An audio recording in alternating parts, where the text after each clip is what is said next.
Bonjour à tous, on se retrouve pour un nouvel épisode du podcast de Biblio. Aujourd'hui, on se retrouve avec Antoine Perruchou, personne qu'on a côtoyé pendant nos années à la Team Academy. Et aujourd'hui, on va parler du futur de l'éducation. Quelle belle idée. Bonjour à tout le monde. Colm, Antoine, comment vous allez? Ça va très bien, moi, de mon côté. De ton côté, c'est toujours bien, quoi. Ouais. Et toi, Antoine, comment vas-tu? En pleine effervescence ce matin. C'est fou comme on se retrouve quand même dans les locaux de la Team Academy à la HESSO Valais. Yes. Avec des alumni et notre cher ami Antoine. C'est cela. J'ai pas compris le sujet du jour parce que tu parles du futur de l'éducation. Alors que le futur de l'éducation à Sierre, à la HESSO, à la Team Academy, il est là, il existe, c'est maintenant. Pas besoin de parler du futur, c'est maintenant, c'est là. Ouais, première faute déjà fait. Ouais, première erreur. On recommence le podcast. Et en plus, en parlant de ça, j'ai écouté un podcast hier sur le futur du travail qui se fait sur la base de projets. Donc ça m'a fait penser à la Team Academy. C'est un podcast de IDcast de Harvard, si jamais vous voulez aller le partager aux étudiants. Ça peut être pas mal. Bonne piste, ouais. Alors, on est content de te recevoir aujourd'hui, Antoine. Et ce que je te propose, c'est que tu te présentes un petit peu ton parcours en tant que prof, ton passage en tant que coach, tes expériences avec la Team Academy et d'autres programmes. Et ensuite, on pourra discuter un peu là-dessus. Très bien. Alors oui, moi, j'ai chat dans la gorge ce matin. C'est pas terrible pour faire un podcast. C'est mal parti. Donc, mon nom est Antoine Perruchou. Effectivement, je suis professeur à la HESSO Valais depuis 20 ans. Donc, ça se voit avec tous mes cheveux gris. Donc, si vous voulez pas avoir de cheveux gris, il ne faut pas faire prof. Donc, 20 ans à la HESSO Valais et j'ai toujours donné des cours dans la gestion d'entreprise et puis après, orienté sur l'innovation et l'entrepreneuriat. Déjà, juste en 2003, on a lancé le programme Business Experience, qui était un programme pour favoriser l'esprit d'entreprise de tous nos diplômés en dernière année. Donc là, c'était mon premier, on va dire, premier produit dans le domaine de l'éducation où on a dit, voilà, on a des jeunes en formation, ils sont en dernière année, ils veulent aller vers l'entrepreneuriat. Donc, comment on peut lancer un programme qui les aide à passer de l'idée au business? Donc ça, c'était déjà en 2003 qu'on a lancé ce programme Business Experience. Avec des beaux succès quand même. Alors oui, il y a eu des jolis succès. L'idée, c'était chaque année, il y avait, on va dire, 5 à 7 projets. On travaillait déjà en équipe, donc des équipes interdisciplinaires, des économistes, des informaticiens de gestion, des ingénieurs qui montaient des projets. Et on a eu par exemple, bien sûr, le cas Kilemon, où on avait une technologie qui venait, la reconnaissance faciale. Les étudiants pouvaient travailler pendant une année. Et à la fin de cette année-là, finalement, cette start-up a pu démarrer. Et cette start-up est devenue une entreprise, une petite PME à Martigny, 12 d'employés, et qui a eu son exit, qui a été vendu en 2018 à un grand groupe autrichien, on peut nommer AMS. Voilà. Mais chaque année, on a quand même dans Business Experience, et Business Experience est toujours là depuis plus de 20 ans. Non, pas tout à fait encore les 20 ans. Encore 2 ans avant de fêter les 20 ans. Mais chaque année, on a des jeunes qui sortent sur ces 6 projets. Il y en a peut-être chaque année 1, je dirais, ou 2, où on a des Coucou Co, des Travelize, des Destinatio, Tukiwi. Ce sont toutes des entreprises qui sont aujourd'hui des petites PME implantées en Valais, où on a 2 ou 3 étudiants, enfin une dizaine d'étudiants, si on prend maintenant toutes ces années, qui ont créé leur job, qui ont créé vraiment leur entreprise dans l'écosystème valaisan. Donc c'était un premier programme orienté sur l'esprit d'entreprise. Donc voilà, ça c'était. À côté de ça, j'ai donné quand même des cours classiques en gestion de projet, gestion d'entreprise. Et puis, j'ai aussi été responsable de l'Institut Entrepreneuriat Management. Donc là, pendant 10 ans, j'ai eu plus la responsabilité d'une équipe. On était une équipe au début d'une dizaine de personnes. On est passé à 30 personnes. Donc ça, c'était aussi un joli challenge pour moi de gérer une équipe dans le domaine de la recherche appliquée au sein des HES. Et puis ensuite, c'était en 2015, on m'a challengé un peu, on m'a dit ouais, Business Experience c'est bien, l'entrepreneuriat, tout ça, mais il faut que tu ailles en Finlande, voir un petit peu ce qui se passe, parce que là-bas en Finlande, il y a vraiment des modèles pédagogiques nouveaux qui mettent vraiment l'apprenant au centre et orientés sur vraiment l'apprentissage dans l'action. Donc j'ai été en Finlande, j'ai atterri en Finlande à Jyväskylä au mois de janvier, il faisait très froid. Mais ça a été un déclic de découvrir comment ces Finlandais étaient capables de faire d'avoir des nouveaux, de vivre des nouveaux modèles pédagogiques. Et c'est là que j'ai découvert le modèle Timi Akatemia. Je parle très bien le finlandais, ça se voit, ça s'entend. Timi Akatemia. Et donc voilà, depuis 2015, j'ai monté ce projet Team Academy. Ça a été un peu le déclencheur de lancement de ce programme. Et tu nous as rencontrés, quoi. Voilà, et ensuite, j'ai eu la chance d'avoir une première volée exceptionnelle en 2017. Donc, on avait 17 teampreneurs qui ont démarré la première HESSO Team Academy, qui est en fait une Business Team Academy, parce qu'on obtient un bachelor en gestion d'entreprise après ces 3 années au sein du programme Team Academy. Et oui, il y avait Colm et Robin dans cette première volée qui a démarré en 2017 avec 17 teampreneurs. Et vous étiez 2 de ces 17 teampreneurs. Ouais. Pas dire les meilleurs, pas les moins bons. Mais on suivait l'eau, quoi. Ouais, on était juste là-dedans. C'est bon, vous avez survécu, vous avez eu du plaisir. Ouais, c'est ça. Dont Biblio qui est sorti finalement de la Team Academy. Alors voilà, Biblio, c'est un projet qui est effectivement issu de votre team company. Andromeda, première team company du programme Team Academy en Suisse. Andromeda. Ouais. Et Biblio était un de ces projets que vous avez réussi à porter plus loin. Un petit peu quand même. Ça roule encore un petit peu, mais ça nous prend du temps sur notre temps libre avec Robin. Ouais, c'est ça. Peut-être une question pour toi. Ouais. Ça a été quoi le point de bascule? Parce que tu as dit que tu as 20 ans d'enseignement. Tu as aussi lancé bien sûr le programme Business Experience. Ouais. Mais ça a été quoi le point de bascule que tu t'es dit peut-être mon modèle d'éducation n'est pas le bon et n'est pas adapté au monde actuel? Bon, je dirais le point de bascule, de nouveau, c'était au départ un challenge. Moi, je voyais bien au sein de Business Experience que si on dit à des jeunes apprenants qui sont dans une formation, on dit voilà, vous avez votre projet, c'est votre projet, et vous pouvez le développer, on vous laisse beaucoup de liberté. On vous donne un cadre, mais vous avez la liberté de porter ce projet et d'apprendre en faisant votre projet et en étant dans le réel, c'est-à-dire ça peut être à la fin un projet de start-up. Donc j'avais déjà bien senti que à partir du moment où il y a une motivation intrinsèque de l'apprenant, ça change beaucoup. Et la deuxième chose qu'on avait déjà constatée dans Business Experience, c'est l'apprentissage en équipe. Parce que dans Business Experience, on avait déjà tout le temps des équipes. C'était tout le temps des équipes d'au minimum 4 à voire 6 étudiants ou étudiantes dans les projets Business Experience. Et là, le travail en équipe, s'entraider, l'interdisciplinarité, on voit qu'il se passe quelque chose. Et après, le point de bascule en Finlande, c'est que là, j'ai découvert que, effectivement, en passant du terrain, passant du temps dans les équipes pour découvrir comment les coachs finlandais mettaient en place ce modèle Team Academy, j'ai découvert que finalement, le centre qui semble évident, que l'apprenant devrait être au centre, dans les modèles classiques, quand on fait un enseignement classique, souvent au centre, c'est pas l'apprenant, c'est plutôt le contenu. Parce qu'on a des objectifs de cours, on a des modules de cours avec, on dit voilà, il faut atteindre tel objectif dans telle matière, en marketing, en gestion de projet. Et c'est vrai que le souci numéro 1 souvent du professeur, c'est de dire est-ce que j'ai les bons contenus, j'ai préparé un bon cours, j'ai préparé des bons exercices, j'ai des bons résultats aux examens avec une bonne courbe de Gauss.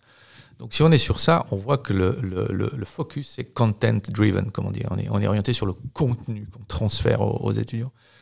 Alors que le point de bascule en Finlande, j'ai découvert que non, le focus c'est l'apprenant. Et je me souviendrai toujours de ce coach finlandais qui m'a dit voilà, tu vas très rapidement comprendre que le modèle Team Academy, c'est to learn is to become a better version of yourself every day. Donc c'est vraiment ce point de bascule, l'apprentissage, c'est devenir une meilleure version de soi-même tous les jours et pas juste, c'est pas uniquement acquérir des connaissances tous les jours. Donc voilà, ça c'était un peu le point de bascule et c'est vrai que le modèle Team Academy exige de chaque apprenant aussi qu'il accepte de se développer en tant que personne. Et ça, c'est quelque chose que j'ai vraiment... C'était un peu déjà présent au sein de Business Experience, mais à petite dose, puisque Business Experience, c'est 18 ECTS sur les sur les 180 SCTS d'un bachelor. Donc voilà, c'était une petite touche en dernière année et on disait aux jeunes, ok, on s'intéresse à vous, à votre projet, vous pouvez vous développer en équipe, à titre personnel, dans un projet de start-up qui va peut-être devenir le vôtre. Alors c'était une petite touche. Là, avec Team Academy, c'est pendant 3 ans. 3 ans, on peut lancer des projets. Vous avez lancé des projets comme Biblio, vous avez eu des conflits, vous avez dû travailler sur l'émotionnel pour faire avancer vos projets. Et ça, c'est vraiment la grosse différence entre un programme classique et un programme Team Academy. Ah, ça résume bien, ça éveille des souvenirs en tout cas de ce qu'on a vécu. Chaque fois que je rentre ici dans le bâtiment, j'ai des souvenirs de tout ce qu'on a vécu, quoi. Parce que 3 ans, justement, c'est quand même 3 ans, quoi. C'est chaque jour, quoi. Et c'est là qu'on voit qu'il y a eu de l'émotionnel qui s'est passé, etc. Garder des souvenirs, aussi beaucoup d'apprentissage peut-être. C'est une expérience en grand, tu vois. Ouais. Peut-être Robin, toi, est-ce que tu pourrais nous dire un petit peu c'est quoi tes souvenirs, les éléments clés qui t'ont marqué à la Team Academy? Il y a vraiment beaucoup, quoi. Parce que justement, du travail sur plein de différents domaines. Chaque fois aussi en même temps, quoi. Justement, tu as une équipe, tu as des projets, tu as de l'organisationnel qui doit être fait, tu as des livres à lire, et puis tout cet univers en fait ensemble, justement là je peux dire que la magie se fait, quoi, parce que tu as un peu de ici, un peu de ça, mais tu te rends compte assez vite tout à coup que ah oui, ça me ramène à ça, et puis c'est tout à raison en fait de partage, de connaissances, d'expériences et tout ça. Parce que souvent, que tu expliques à quelqu'un le modèle Team Academy, il ne comprend pas. Il dit, mais c'est très complexe, quoi. Il n'y a pas justement, peut-être comme dans un classique, tu as les cours, tu as la note qui te dit oui ou non, ou qui te donne un numéro en fait, qui te dit si tu as bien appris tout ça. Mais tu as... c'est un peu le chaos en fait de tout ça, mais c'est un peu le chaos organisé, on peut presque dire. En gros, que tu apprends partout, tu fais des expériences, et c'est ça qui, je pense, qui était pour moi la plus grande chance, quoi. Justement, des souvenirs, peut-être c'est tous ces voyages qu'on a dû faire aussi, qui étaient toujours un poids hyper apprenant pour moi. Qu'on est parti à 15, 16 personnes à Finlande, aussi au Mars, il a fait aussi froid, même en Mars encore, qu'on a fait des projets, des échanges avec des autres étudiants. Justement, c'est ce partage entre les autres personnes, parce que tu apprends sur une côté, mais sur l'autre côté, tu donnes aussi le savoir à quelqu'un d'autre, quoi. Et puis je pense que ça, c'est aussi un point essentiel qui était pour moi important, quoi. Je sais pas si tu peux rebondir sur ça, Colm, ou c'était quoi un peu pour toi? Est-ce que c'est assez similaire, les souvenirs que tu as? J'ai un terme qui est venu en 3e année, qui m'a toujours marqué, que je réutilise souvent qui pour moi, c'est ça l'apprentissage, c'est vraiment la cross-fertilisation. C'est plus justement le prof ou le coach qui va donner à l'élève et l'élève qui va écouter et le teampreneur qui va écouter. C'est tous les teampreneurs qui vont créer un ensemble d'apprentissage. Et même le coach apprend finalement de cette équipe et va pouvoir améliorer son processus, son modèle, etc. Et ce fait de cross-fertiliser sur nos expériences à chacun, ça crée une vraie valeur au centre qui est peut-être l'étudiant, l'élève au centre. Et je pense l'aspect aussi que maintenant que je me rends compte vraiment à tête reposée 2 ans après être sorti de la Team Academy, c'est dans une classe normale, on arrive tous avec la même base. C'est un peu ça qu'on se dit, voilà. Et ils doivent suivre ce cursus, alors que dans un programme Team Academy, je dirais que la maturité de l'étudiant, elle va vraiment varier tout au long de l'apprentissage. Et quand on a regardé, par exemple, dans 2-3 podcasts, justement, ce chemin de l'apprenant en passant de compétent à conscient, conscient, etc., ça va vraiment évoluer au fur et à mesure. Et peut-être en première année, tu auras des personnes qui seront plus avancées sur certaines compétences, qui sont plus faciles à avoir. Puis en 2e année, ils auront un peu plus de peine. Donc ça évolue vraiment, et c'est pas vraiment un gain tout le temps, ça va être vraiment des courbes. Et je pense ça correspond beaucoup plus au monde qui devient de plus en plus complexe, etc., et qu'on voit qui bouge beaucoup plus, avec des hauts, des bas, etc. Donc je pense que c'est vraiment cet aspect, la maturité des gens et la cross-fertilisation, le fait de cet ensemble, ça peut vraiment créer des belles choses, quoi. Ouais, ce qui est important de comprendre dans une équipe apprenante, comme vous l'avez bien dit, c'est que c'est une équipe apprenante et qu'on sort de la logique linéaire. Tous les systèmes éducatifs ont été basés sur un système linéaire. C'est-à-dire, c'est comme un bouquin, on lit la première page et on va jusqu'à la page 155 ou à la page 355. Et tout le modèle éducatif a été construit comme ça. C'est linéaire. On passe année 1, année 2, chapitre 1, chapitre 2, chapitre 3, et tout le monde au même rythme, et on y va, quoi. Et ça, c'est pas la vraie vie, sauf à l'armée, peut-être, ça marche comme ça. Et d'ailleurs, voilà, on sait que les systèmes militaires ont inspiré malheureusement le système éducatif pour dire tous au même rythme, tous au même moment, on y va, on passe à travers les grilles. Alors que dans la vraie vie, c'est le chaos. C'est le chaos organisé, il y a des imprévus, il y a des conflits émotionnels, il y a des éléments cognitifs, une information qui change, un environnement qui change, le Covid qui arrive. Donc ça, une équipe apprenante, c'est une équipe qui est capable de dire, ben voilà, on a un objectif à atteindre après 3 ans, la cible elle est connue, il y a 21 compétences, mais ok, chacun individuellement on peut créer son parcours d'apprentissage, mais tout le monde ensemble on progresse et on fait des projets. Et ça, c'est ce qui est un peu révolutionnaire dans ce modèle Team Academy, c'est qu'on fixe, la cible, elle est connue, elle est commune, elle est pour tout le monde la même, mais le parcours, il peut être complètement personnalisé, individualisé, comme tu dis. Tu peux dire, moi, je développe plus mon leadership au premier semestre. Robin, il va peut-être plus développer son marketing au premier semestre, parce qu'il fait des projets, il adore faire du marketing, mais à un moment donné, il devra aussi développer la gestion de projet, le leadership ou la stratégie d'entreprise, et il le fera peut-être plus dans d'autres projets, plus au 3e semestre. Donc on n'avance plus de façon linéaire, on avance de façon, comme on dit, chaotique ou aujourd'hui systémique, c'est-à-dire que c'est l'interdépendance, on progresse, mais il n'y a pas un rythme à tenir qui est le même pour tout le monde, et chaque 2 heures, tout le monde fait la même chose au même moment, au même endroit. Et ça, je pense que c'est pour moi le gros changement de paradigme. Et il est logique, ce monde linéaire, il est mort avec l'arrivée d'Internet, si on veut bien. Internet, c'est le monde du chaos organisé. Il n'y a personne sur Internet qui va de la page 1 à la page 45. On tape des mots dans Google, on surfe. Le surf sur Internet, c'est chaotique, mais c'est drôlement efficace, quoi. Donc voilà, c'est un peu le modèle. Ma question pour vous, c'est quand est-ce que ça a été dur pour vous à titre personnel ?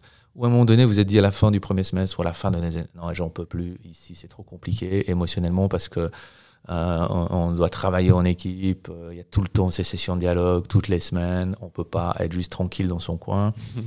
Est-ce qu'il y a des moments où vous vous êtes dit ouais, c'est trop dur ce côté devenir une version de soi-même, devenir une meilleure version de soi-même tous les jours, c'est joli comme slogan, mais j'ai l'impression que c'est quand même des moments où vous en avez bavé, comme on dit, et puis vous avez dit non, là c'est bon, je me casse, quoi. Moi j'ai eu honnêtement, moi j'ai eu un moment cette impression. Mais vraiment très fort, où c'était, tu le sentais dans ton ventre, que ça te grattait. Et aller par exemple aux sessions de formation, c'était un pain, quoi. C'était dur d'y aller, etc. Je devais me motiver. C'était vraiment à la fin. Session de formation ou de dialogue Session de dialogue. Session hebdomadaire de dialogue. Voilà, on a tout, parce qu'on a 2 fois par semaine ces sessions de dialogue. Ouais. Et du coup, c'était vraiment en 3e année. Vraiment sur la fin, je me disais... J'ai eu ma dose de ce que je voulais avoir, etc. Et qu'à un moment donné, je me disais, j'ai plus l'impression de forcément apprendre beaucoup de choses. Et le fait quand même qu'il y ait cet objectif commun, à un moment donné, j'ai l'impression qu'il y avait du faire pour faire. Alors que dans les premières années, première et 2e année, je me rappelais, c'était faire pour apprendre, faire pour créer. Ouais. Et fin de 3e année, je me suis dit, je ressens beaucoup de faire pour faire. Bon, moi, je me suis dit du coup que j'étais mûr pour partir du programme, on va dire. C'est un bon signe, finalement, quoi. Ouais. Moi, c'était vraiment ce moment-là, je dirais, que j'ai ressenti un moment, un truc qui me grattait à fond. Moi, j'ai eu une situation à Finlande qui m'a complètement... que je me sentais mal à l'aise. C'était, je crois qu'on était à Tampere, la 2e journée. On était dans un voyage, ça fait déjà 2 semaines avec toute l'équipe. Et puis, justement, comme tu as dit, tu as un changement d'environnement. Il a fait froid, j'étais pas bien, j'ai chopé un peu le froid. Après, on a eu ces situations... toi, tu rigoles quand même. On a eu ces situations avec les logements, quoi. Ouais. Quand on est rentré dans un appart qui était censé pour 2 personnes, et puis on était 4 personnes là. Et puis moi, j'ai dit, c'était un petit lit. C'était censé être pour 4 personnes, mais il n'y avait que 2 personnes qui rentraient. C'est différent.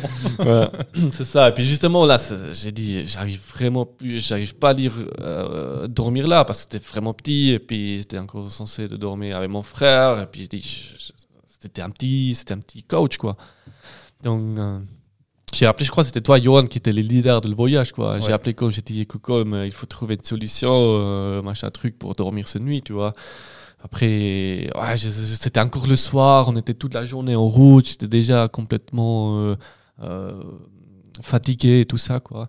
on a dû trouver justement encore le soir une solution du faire ça. On était encore venu chez vous étiez dans un bar, machin truc. Je m'énervais parce que moi j'ai eu dans une situation, je me sentais mal à l'aise, vous étiez en train de faire un petit fête, machin truc. Et puis on a organisé chez quelqu'un à Finlande qu'on a dormi finalement. Ouais. Et puis, qui était dans la fête. Hein. Ça, c'est le managing des crises, quoi.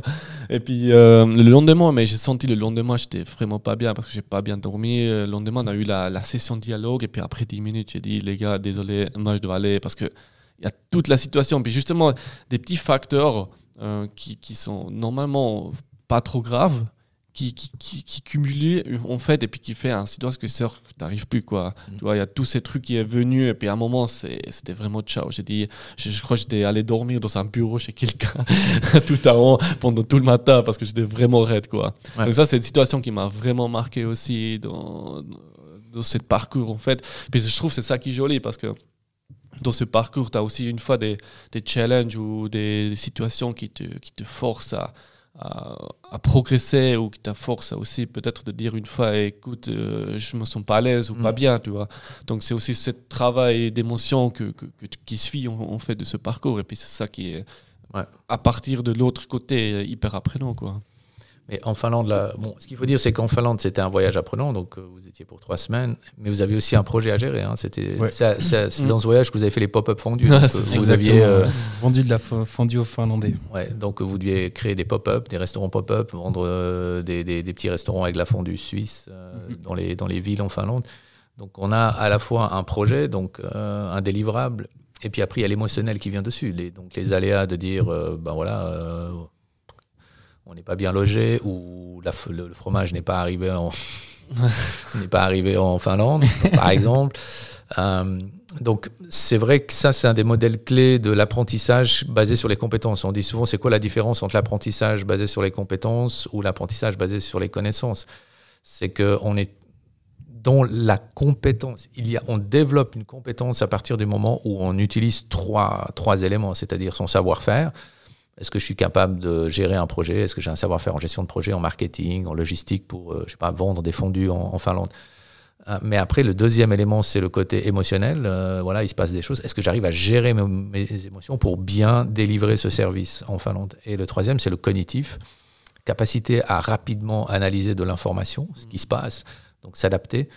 Et tant qu'on n'a pas ces 3 éléments, le savoir-faire technique, l'émotionnel et le cognitif, c'est quand on a ces 3 éléments ensemble qu'on devient compétent.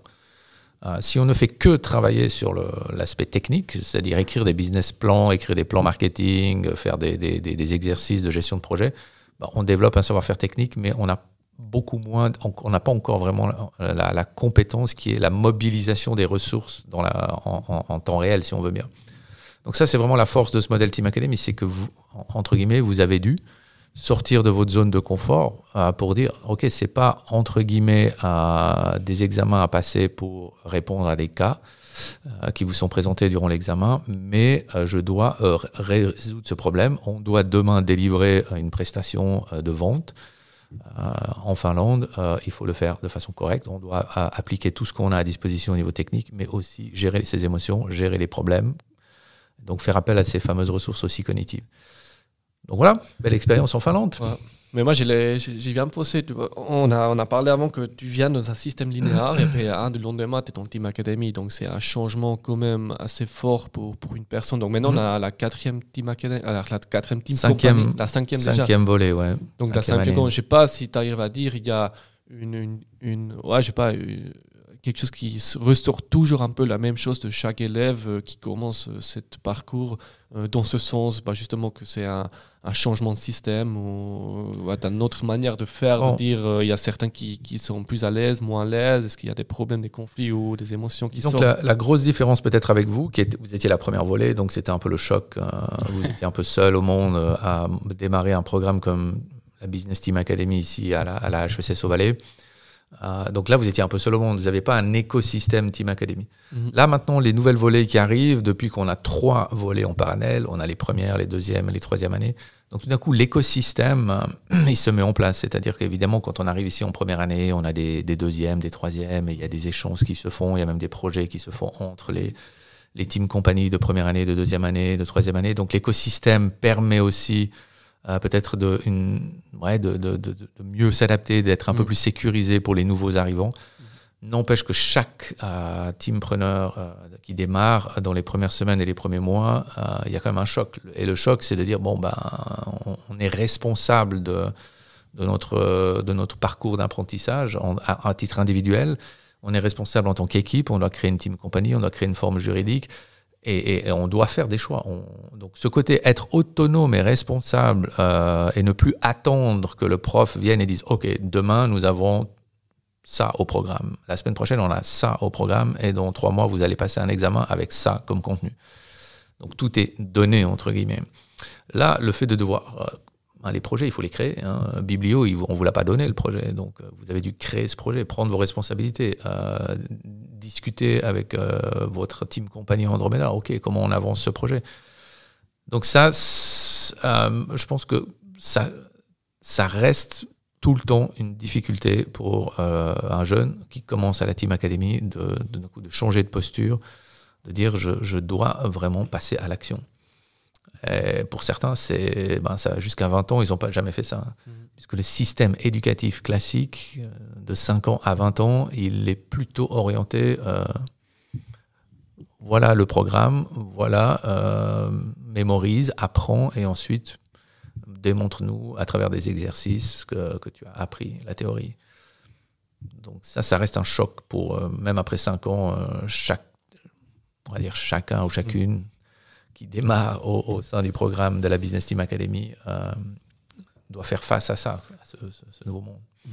Je pense surtout, on va dire, dans le cursus normal, on ne nous a jamais appris à nous développer personnellement. Vraiment à nous développer. La situation que tu as citée en Finlande, moi je l'ai trouvée tellement pertinente dans ce schéma de sorte des 3 cercles, donc zone de panique, zone d'apprentissage et zone de confort. On nous pousse à sortir tout le temps de notre zone de confort. Mais à un moment donné, on arrive aussi à dire des stops, etc. Et on commence à petit agrandir cette zone de confort, aller plus loin dans notre zone d'apprentissage, etc. Et du coup, moi, je trouve vraiment que c'est ça, c'est le développement personnel qu'on a en parallèle de développement de compétences. Ça se fait, comme tu l'as dit, en parallèle. Et c'est ça le choc qu'on a principalement. On nous a jamais appris à conscientiser nos actions dans un groupe. Qu'est-ce qui se passe si je fais ça ? Ça va se répercuter sur 5 personnes et finalement on voit que la 6e personne qui a eu cette répercussion, ça lui a fait mal, ça l'a bloqué sur un élément. Le fait d'en discuter, ça te confronte, donc toi tu n'as peut-être pas l'habitude d'être confronté. Et c'est un développement en soi vraiment... cet écosystème se crée et puis dans cet écosystème, il y a chaque individu qui se développe personnellement et ça fait vraiment... Je crois que c'est le mot-clé, conscientiser. C'est que... dans le système classique éducatif, c'est quelque chose qui est un peu négligé de pousser chaque apprenant, chaque jeune à conscientiser ce qu'il fait. Et cette conscientisation, elle passe par notamment, on utilise le cycle d'apprentissage de Kolb, cette capacité réflexive, cette capacité critique. Donc je dois avoir une capacité réflexive. Ok, qu'est-ce qui se passe? Qu'est-ce qui s'est passé avec mes émotions? Qu'est-ce qui s'est passé avec mon savoir-faire technique dans cette situation? Donc cette conscientisation, cette capacité réflexive, cette capacité d'autocritique, elle est complètement négligée aujourd'hui dans le système éducatif de manière générale. Et ça, c'est la grande force du modèle Team Academy. C'est qu'on ne peut pas faire 3 ans de Team Academy et dire à la fin, tiens, j'ai pas développé ces fameuses 4 compétences dont tout le monde parle, dans les compétences du futur au XXIe siècle pour faire face à l'intelligence artificielle et à la technologie, il faut les 4 C. Il faut être créatif, capacité critique, capacité au niveau collaboratif et capacité au niveau de la communication interpersonnelle. Ok, ça c'est super, mais comment on entraîne les jeunes à s'auto-évaluer déjà, à développer ces compétences-là, créativité, esprit critique, capacité de communication interpersonnelle et collaboration, intelligence collective. Tout ça, tout le monde dit c'est super, il faut ces compétences au XXIe siècle, mais quel programme les entraîne et les évalue tous les semestres? Vous, dans les 21 compétences tous les semestres, vous avez dû passer à travers la grille, et dans la grille des 21 compétences, il y a ces compétences-là. qui sont évalués tous les semestres. Donc tous les semestres, vous devez montrer que vous avez progressé en capacité créative, progressé en capacité d'autogestion, d'esprit critique. Donc ça, c'est un élément clé aussi de ce modèle, c'est que vous n'avez pas le choix, entre guillemets, de développer ces compétences-là, qui sont des compétences plus personnelles, des compétences sociales, et le programme les évalue. Donc voilà, ça, pour moi, c'est déjà rien que ça, c'est une petite révolution. Hein. C'est ça. Ouais, je suis persuadé que c'est une révolution. On est à combien de temps au niveau du podcast, Robin, plus ou moins? Que je sache si je relance ou pas. On parle trop. On est déjà à 30 minutes. Ah, Mais on est déjà à non. 30 minutes. Waouh. Vite, hein. Mais non. Quelle affaire. Bon, je reviens demain. Alors, ceci étant dit, le premier épisode se termine aujourd'hui. Si vous voulez venir pour le prochain épisode. Mais ce que je te propose, est-ce que tu as un appel à faire pour la Team Academy, un point de situation, quelque chose à faire pour la Team Academy? Tu as quelques minutes pour encore en discuter. Ensuite, on pourra clôturer calmement. Non, moi, j'ai pas d'appel à faire. Je dirais, moi, je crois en ce modèle. Je suis convaincu. C'est un modèle qui a été inspiré par la Finlande. Nous, on l'a fait à notre sauce dans la HESSO Valais. Je ne crois pas qu'il y a de bons ou de mauvais modèles. Comme je l'ai toujours dit, je ne dis pas que le modèle Team Academy n'est pas meilleur ou moins bon qu'un autre modèle.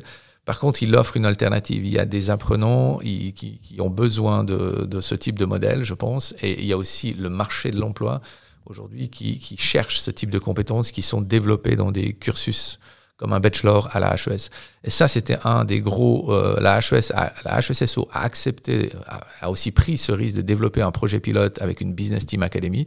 Et ça aussi, il faut le reconnaître, c'était une prise de risque de dire on offre au marché des profils différenciés.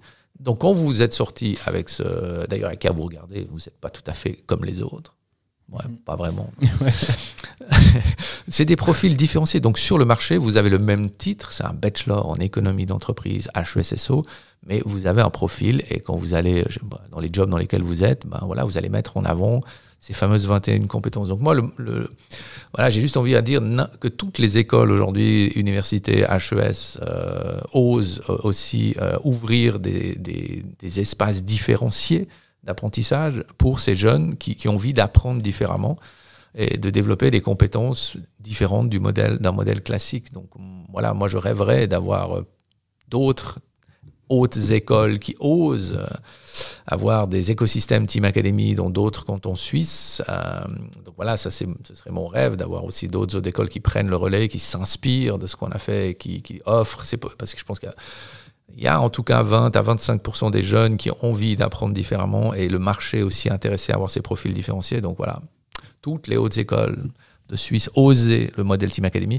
Et en Valais, on a montré l'exemple, puisqu'aujourd'hui, on a une Business Team Academy, on a une Social Team Academy, on a adapté ce modèle Team Academy au travail social, on l'a même adapté maintenant à l'informatique de gestion, et depuis l'année passée déjà aussi au modèle des soins infirmiers.